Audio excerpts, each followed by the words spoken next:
Dalam diri kita itu memang ada dua unsur. Yang satu itu mengajak kepada keburukan, kerugian, kenistaan. Yang satunya lagi unsurnya adalah kebenaran.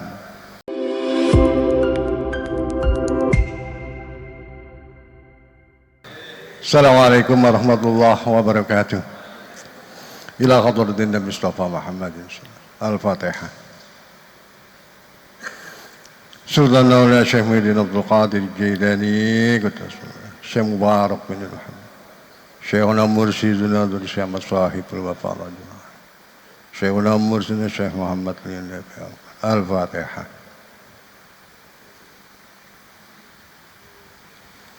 Bismillahirrahmanirrahim. Alhamdulillah Rabbil Alamin.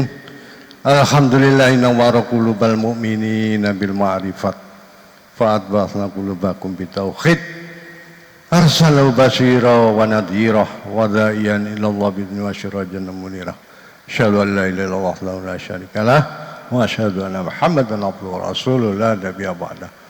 Allahumma shalli wa sallim wa barik ala sayyidina Muhammad wa ala alihi wa sahbihi ajma'in. La yanda maksudi waridha qamadlubiyatini mahabbat wa ma'rifah. Hadratul kiram al-mukarram guru kita Syekh Muhammad bin Nafi Akbar, serta para bagil talqin, para dai, juga kepada para ikhwan dimanapun berada, khususnya yang hadir jamaah sholat riyadhah sampai subuh. Puji syukur kepada Allah Subhanahu wa taala atas segala limpahan karunia nikmat serta kemurahannya. Tentunya yang senantiasa harapkan adalah kita selalu diberikan hidayah berupa kesehatan. Tidak hanya cukup sehat jasmaniahnya, tapi jauh lebih penting adalah sehat rohaniahnya. Tadi sebelum setelah sholat riyadhah tadi, saya dihampiri sama Gus Ekel. Tanya, Pak, judulnya apa, Pak? Bisa judulnya, Gus? Ayo beliau nyampaikan, judulnya ya, Pak, sehat sampai umur panjang. Mantap, Gus. Karena apa? Setelah tadi saya cari rujukan-rujukan, ternyata sedikit menemukan bahwa Allah SWT berfirman, dan ini sering sekali kita dengar disampaikan oleh guru kita Al-Mukarram Al-Bali.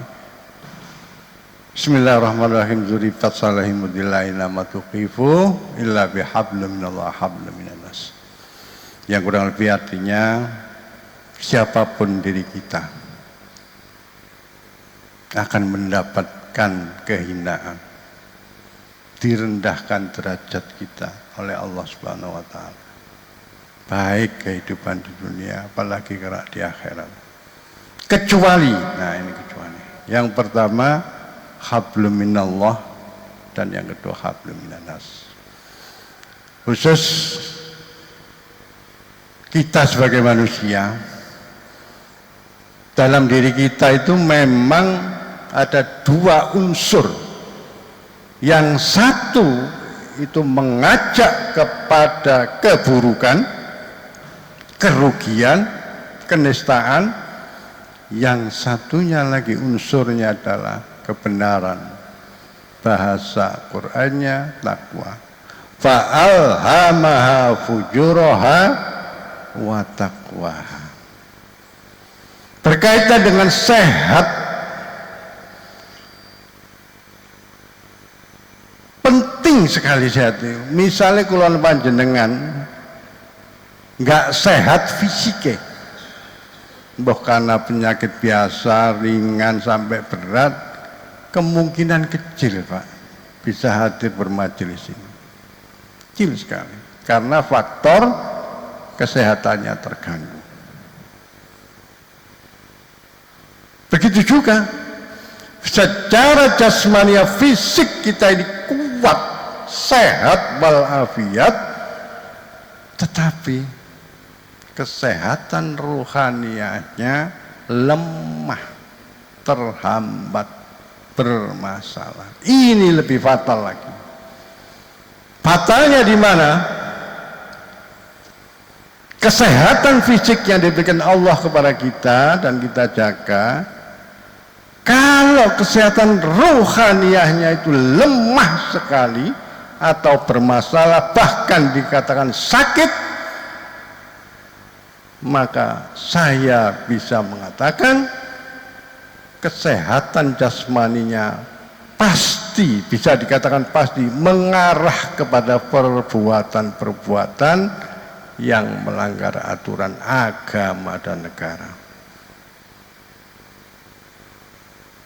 Tetapi sebaliknya, secara fisik jasmani entah faktor usia atau apa dan lain sebagainya, sudah lemah, mau kena diabetes, mau kena asam urat, mau keseleo, cekot-cekot, digawe melaku, digawe numpak sepeda motor ya wis abot. Tapi kalau kesehatan rohaniahnya itu benar-benar sehat, insya Allah dan pasti masih mempunyai nilai khususnya di sisi Allah Subhanahu wa Ta'ala. Nah, yang sempurna bagaimana? Ya sehat jasmani ini, sehat rohani ini. Nah, orang semacam inilah yang nanti baik kehidupan duniawinya terlebih kehidupan akhiratnya akan banyak mendapatkan pertolongan dari Allah Subhanahu wa Ta'ala. Nah, ya apa caranya ini kesehatan Joko, kesehatan rohaninya?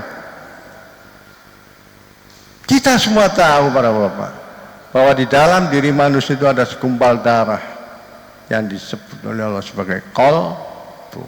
Kolbu itulah pusat pengendali komando aktivitas manusia. Jadi semua aktivitas fisik kita, akal, otaknya, fisik mulai tangan, semuanya itu bisa bergerak manakala dikendalikan oleh yang namanya kolbu. Kalau kolbu ini sebagai pusat komando penggerak jasmanianya rusak, maka kesehatan jasmani ini pun juga ikut rusak. Maka alhamdulillah para ikhwan wal akhwat, ke orang macam saya ini terutama bisa dipertemukan oleh Allah kepada guru kita Pak Ngersabano Malam Karomah Bahali yang membimbing menuntun rohani kita agar enggak nemen-nemen rusak. Sudahlah, maaf saja. Saya enggak mau kalau contoh itu dari orang lain, diri saya sendiri. Sedikit saja perjalanan hidup saya. Saya dulu SD ibtidaiyah, Pak. Kebetulan saat sekolah mek Kopipah. Hanya beda kelas. Dekne kelas aku beda 5 tahun, Pak, adik kelas. Kan ibtidaiyah sampai sekarang sekolahnya ada. Setelah lulus, ambek bapakku itu dikongkon mondok. Nah, ini. Akhirnya berangkatkan ke Tambak beras. Begitu didekek kono, kerasan saya, Pak. Tapi makku loro-loron terus, mikir aku terus, sampai sempat ke rumah sakit opname. Nah bapakku itu meneng, anak ibuku itu loro itu meneng, Pak. Sampai akhirnya ada dulur saya, kakak saya itu datang ke pondok. Res, itu ibumu ngene-ngene, wis leren nono ae. Lho ya apa sih? Akhirnya saya ngelemput izin karo ustadz saya, delok mulai nang omah ternyata sakit.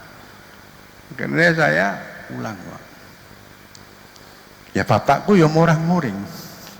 Wis telat setahun SMP-nya dipaksa sama bapakku kudu sanawiyah. Sanawiyah mana? Lah secara logika sederhana SD ini tak iya sanawiyah. Walaupun sampai sanawiyah kan basic dasar agama itu tahu, Pak. Endi sing halal, iki sing haram, iki sing wajib, iki sunnah. Ya titik-titik ngerti ilmu balaghah, ya nahwu, sorok ngerti Pak Said. Tapi begitu masuk remaja, SMA, amburadul Pak Said. Amburadul. Ilmu walaupun sekelas SD, SMP, tidak enggak bermanfaat sama sekali Pak. Karena apa? Ini kolbu saya sudah kemasukan racun, sudah fujur saya ini, nggak ada unsur ketakwaan saya. Terus begitu terus sampai akhirnya alhamdulillah kira-kira ya tahun 96 biasanya, saya bergabung dengan apa ini? Dhisik bojoku timbangannya saya Pak Yai Suri. Iya betul. Ya akhirnya pelan-pelan berproses, pelan-pelan. Ya akhirnya paling tidak itu masih gak nemen, gak nemen kayak biyen. Iya. Ya alhamdulillah, terima kasih Pak Sahabat. Terima kasih ya Pak Ali.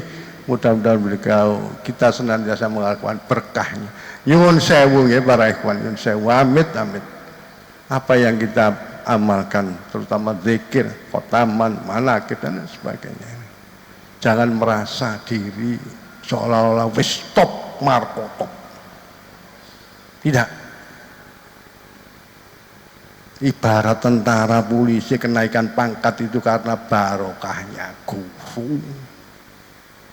Iso dzikir suwengi, sampean tahajud pendino, wis anggap iku barokah guru.